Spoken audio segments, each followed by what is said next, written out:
Chapter है वह heredity, class 10th का, और चैप्टर नंबर 9th एनसीईआरटी की बुक के अकॉर्डिंग, जो कि हमारे इस साल एग्ज़ाम में भी आ रहा है, 2023 वाले एग्ज़ाम में भी।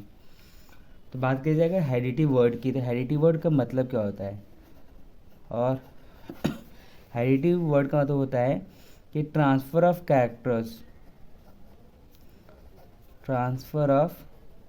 Characters from one generation to another generation. Means simple सी बात यहाँ पे ये है कि आपके पिताजी का, फादर का कैरेक्टर चाइल्ड में आना, इसे बोलते हैं हम यहाँ पे हेरिडिटी। Okay, heredity. ठीक है, अगर बात करी जाए कि अगर यहाँ पे कैरेक्टर्स, कुछ गुण ट्रांसफ़र हो रहा है, गुण अगर समझ में नहीं आया, कैरेक्टर समझ में नहीं, समझाता हूँ। जैसे कुछ लोग कहते हैं ना कि पिताजी के गुण बच्चे में गए हैं, या दादाजी के, ग्रैंडफादर के गुण बच्चे में, पोते में गए हैं। उस तरह के गुण को हम यहाँ पे कैरेक्टर्स कह रहे हैं, या फिर गुणवत्ता कह रहे हैं। इंग्लिश में यहाँ पे कैरेक्टर्स बोलेंगे। देन अब क्वेश्चन है कि ऐसा क्यों हो रहा है, ऐसा क्या रीज़न हो रहा है कि कैरेक्टर्स ट्रांसफ़र हो रहे हैं पेरेंट टू चाइल्ड में, या फिर ग्रैंडफादर टू चाइल्ड में। रीज़न यहाँ पे ये है कि हमारे जब जब न्यू बॉर्न बेबी प्रोड्यूस होता है एक जनरेशन टू जनरेशन में, तो उस दौरान यहाँ पे डीएनए का ट्रांसफ़र होता है। ये आपने बहुत सारी मूवियों में भी देखा होगा, वर्ड सुना होगा, डीएनए का ट्रांसफ़र होना। तो डीएनए के ट्रांसफ़र होने के कारण ऐसा हो रहा है। डीएनए में आपके कैरेक्टर्स होते हैं, गुण होते हैं। बात कर जाए कि डीएनए की फुल फॉर्म की, तो डीएनए की फुल फॉर्म होती है deoxyribose nucleic acid. Okay, then अब आगे बात करते हैं। क्योंकि अब डीएनए ट्रांसफ़र हो रहा है, तो डीएनए के अंदर जीन्स भी पाए जाते हैं, इसीलिए यहाँ पे एक वर्ड बना है जेनेटिक्स। जीन से वर्ड बना है जेनेटिक्स। जेनेटिक्स वर्ड का मतलब क्या होता है? It is a branch of science in which we study about, writing समझ में ना आए तो जो मैं बोल रहा हूँ उसको ध्यान से सुनना है, समझ में आ जाएगा। अबाउट हेरिडिटी एंड वेरिएशन, मतलब कि एक ऐसा सब्जेक्ट साइंस का, एक ऐसा ब्रांच साइंस का, जिसमें हम ये पढ़ते हैं कि क्या हेरिडिटी हो रहा है और क्या वेरिएशन हो रहा है। वेरिएशन में तो होता है यहाँ पे बदलाव। जब आपके एक पेरेंट से दूसरे पेरेंट में, या फिर एक चाइल्ड से दूसरे चाइल्ड में डीएनए का ट्रांसफ़र हो रहा है, तो उस दौरान कुछ कैरेक्टर्स, कुछ गुण भी ट्रांसफ़र हो रहे हैं। ठीक है, तो कुछ बदलाव के साथ हो रहे हैं। क्यों? क्योंकि डिक्टो आप अपने पिताजी की तरह या फिर ग्रैंडफादर की तरह डिक्टो कॉपी नहीं दिखते, थोड़ा सा बदलाव आता है। डन। तो जब हम उस चीज़ की स्टडी करते हैं यहाँ पे, तो हम बोलते हैं जेनेटिक्स की हम स्टडी कर रहे हैं। डन। नेक्स्ट वर्ड है हेरिडिटी। हेरिडिटी आपको ऑलरेडी बता चुका हूँ कि transfer of characters from one parent to another parent is called heredity. ये डेफिनेशन आपको लिखनी है, पर चलो ठीक है। तो जेनेटिक्स वर्ड हो गया, हेरिडिटी वर्ड हो गया। एक और वर्ड वेरिएशन वर्ड का मतलब क्या होता है? अगेन वेरिएशन ऑलरेडी बता चुका हूँ कि बदलाव, the difference among the individual व species population is called variation. मतलब कि जब सीधा सीधा देखो, डिफरेंसेस बिटवीन टू जनरेशन, जब दो जनरेशन के बीच में डिफरेंसेस हो on the basis of characters, उनके कैरेक्टर्स के बेसिस पे, तो हम बोलेंगे यहाँ पे वेरिएशन हो गया, बदलाव हो गया। डन है।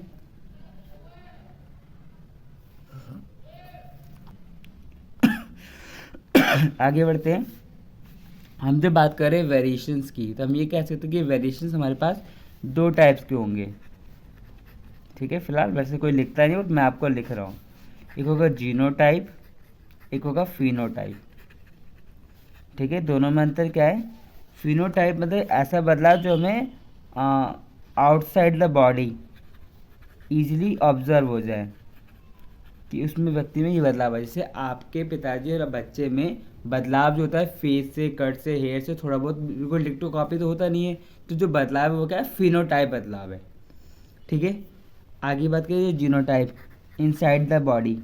मतलब बॉडी के अंदर बदलाव हुआ है, पर आप उसको ईजिली या फिर किसी तरह से ऑब्जर्व नहीं कर पाएंगे, मतलब कि आप पहचान नहीं पाएंगे कि बॉडी के अंदर क्या बदलाव हुआ है। जो बदलाव हुआ है उसके डीएनए में अंदर ही हुआ, तो डीएनए हमको दिखाई नहीं देता, इसलिए हमें बदलाव का भी पता नहीं चलता।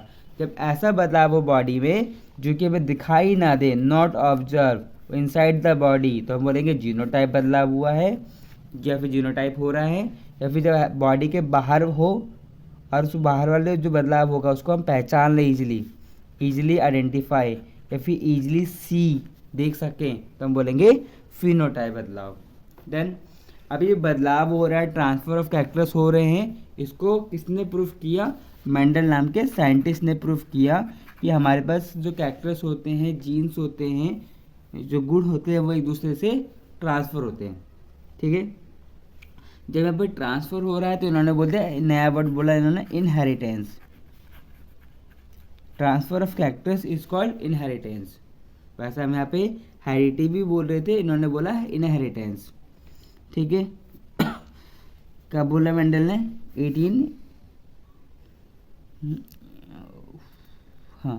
1822 में इन्होंने ऐसा एक अपनी थ्योरी रखी थी 1822 में, उसको इन्होंने प्रूफ कर दिया था 1884 में। कितने साल लगे उनको प्रूफ करने में?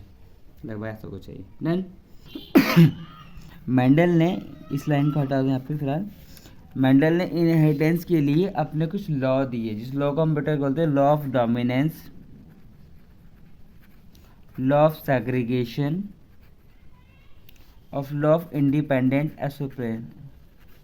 असॉर्मेंट। ये उन्होंने अपने 3 लॉ दिए थे जो हम आपको आगे बढ़ाएंगे। ठीक है, इतनी बात है। चलो, उसके बाद जब उनको ये चीज़ें प्रूफ करनी थी, इसको प्रूफ करने के लिए उन्होंने प्लांट लिया, एक कौन सा प्लांट लिया? P plant. मटर का पौधा लेकर उन्होंने एक्सपेरिमेंट किया। अब एक क्वेश्चन है कि उन्होंने मटर का ही पौधा क्यों लिया? क्योंकि मटर का पीरियड का जो लाइफ टाइम है वो छोटा होता है, कुछ ही महीनों का होता है, फिर वो पौधा ख़त्म हो जाता है। अगर भाई ह्यूमन पे, किसी एनिमल पे करते तो ह्यूमन 100 सालों में मरता है लगभग। अगर 50 साल में मान लो ह्यूमन मर रहे हैं, तो एक ह्यूमन 50 साल, अगली पीढ़ी फिर 50 साल, तीसरी पीढ़ी फिर 50 साल, मतलब अगर उनको 3 पीढ़ी के बारे में पढ़ना है तो उनको 150 साल तो खुद जिंदा रहना पड़ेगा। वो भी तो मनुष्य कैसे 3 पीढ़ी जिंदा रह सकते हैं?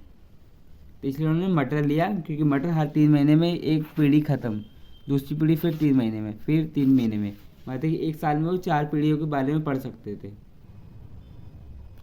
इसीलिए मेंडल ने ह्यूमन बीइंग या किसी एनिमल को नहीं लिया और मटरों को लिया, क्योंकि उसका लाइफ टाइम छोटा है, वो जल्दी स्टडी कर सके। टर्न यहाँ तक। चलो, तो इनहेरिटेंस को प्रूफ करने के लिए मेंडल ने एक एक्सपेरिमेंट किया पी का, जिसमें उन्होंने एक टॉल प्लांट लिया और एक डॉर्फ प्लांट लिया। टॉल लंबा और डॉर्फ छोटा, आप अपनी भाषा में शॉर्ट भी बोल सकते हो। उन दोनों के आपस में बीच में क्रॉस करवाए, मतलब कि दोनों के बीच का डीएनए को मिक्स किया उन्होंने। तो कैसे किया? क्रॉस कैसे करोगे? ऐसे, एक टी इसका लेंगे, एक उसका लेंगे, एक इसका लेंगे, एक इसका लेंगे, देन आपको मिलेगा टी स्मॉल टी। ठीक है, अगर एक भी कैपिटल टी हो रहा है, इट मीन्स कि प्लांट कैसा होगा? टॉल होगा। तो उन्होंने क्रॉस करवाया किसका? एक टॉल का, एक शॉर्ट का। तो जो ऑब्जर्वेशन मिला, जो चाइल्ड मिले, वो दोनों कैसे मिले? टॉल मिले। फिर उन्होंने उन टॉल वालों को क्रॉस करवाया ऐसे, टी और टी लिख के।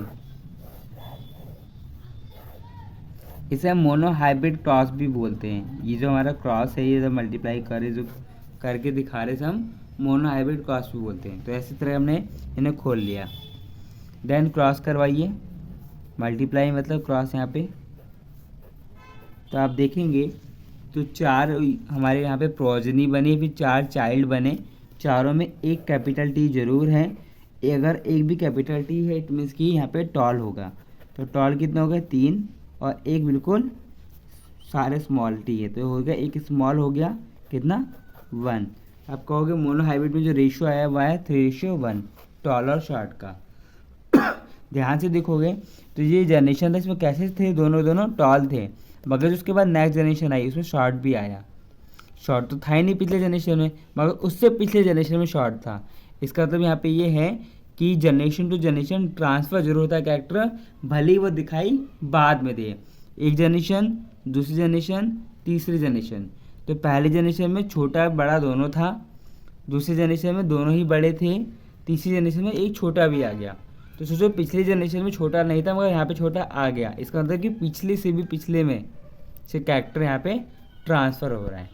ये बात बोल दूँ यहाँ पे जब आपको टॉल दिखाई दे रहा है, बोला गया कि अगर इसमें एक भी कैपिटल आपको नज़र आता है, टॉलनेस की एक भी प्रॉपर्टी आएगी, तो टॉलनेस अच्छाई चीज़ होती है और शॉर्टनेस बुराई। आज की डेट में भी अगर किसी की हाइट की अगर बात करी जाए, अगर कोई लंबा व्यक्ति है तो उसको अच्छा मानते हैं, हाइट में अगर छोटा हो जाएगा तो बुरा मानते हैं। तो सेम चीज़ यहाँ पे अगर एक भी लंबाई की गुणवत्ता है इसमें, तो वो अपनी लंबाई वाली गुणवत्ता को दिखाएगा हमेशा। और जो छोटेपन की हाइट है यहाँ पे, वो क्या हो जाएगा, दिखाई नहीं देगी। ठीक है, जब कभी ऐसा हो कि एक साथ दोनों होते हैं, टॉल और शॉर्ट दोनों होगा, और जब टॉल की प्रॉपर्टी सामने आएगी तो हम यहाँ पे ये बोलेंगे कि जो टॉल है वो क्या यहाँ पे डोमिनेंट है, और जो छोटा है वो आपका रिसेसिव है। ठीक है, रिसेसिव। तो डोमिनेंट उसे कहते हैं जो अपनी पावर को दिखा सके, और जो रिसेसिव से कहते हैं जो अपनी पावर को दिखा नहीं पा रहा है। तो यहाँ पे दोनों थे मगर टॉल अपनी पावर को दिखा पा रहा है, इसलिए हम बोल रहे हैं डोमिनेंट है किसके ऊपर, छोटे के ऊपर। तो ये वो हमारा मोनो हाइब्रिड क्रॉस, जिसमें हमने एक ही प्रॉपर्टी ली, हाइट की प्रॉपर्टी ली, एक बड़ा एक छोटा, और दोनों को क्रॉस करके दिखाया। अगर आपके एग्जाम में आता है मोनो हाइब्रिड क्रॉस या फिर डोमिनेट रिसेसिव का फैक्टर दिखाना है, डोमिनेट मतलब होता है यहाँ पे हावी हो जाना, दूसरे के ऊपर हावी हो जाना। तो ये पूरा हो गया मोनो हाइब्रिड क्रॉस। ये हमारा फर्स्ट पार्ट है इस चैप्टर का। सेकंड पार्ट में हमें डाई हाइब्रिड क्रॉस करना है, जिसकी वीडियो मैंने ऑलरेडी अपने चैनल पर डाली हुई है, वहाँ से जाके देख सकते हैं, डिस्क्रिप्शन में लिंक मिलेगा।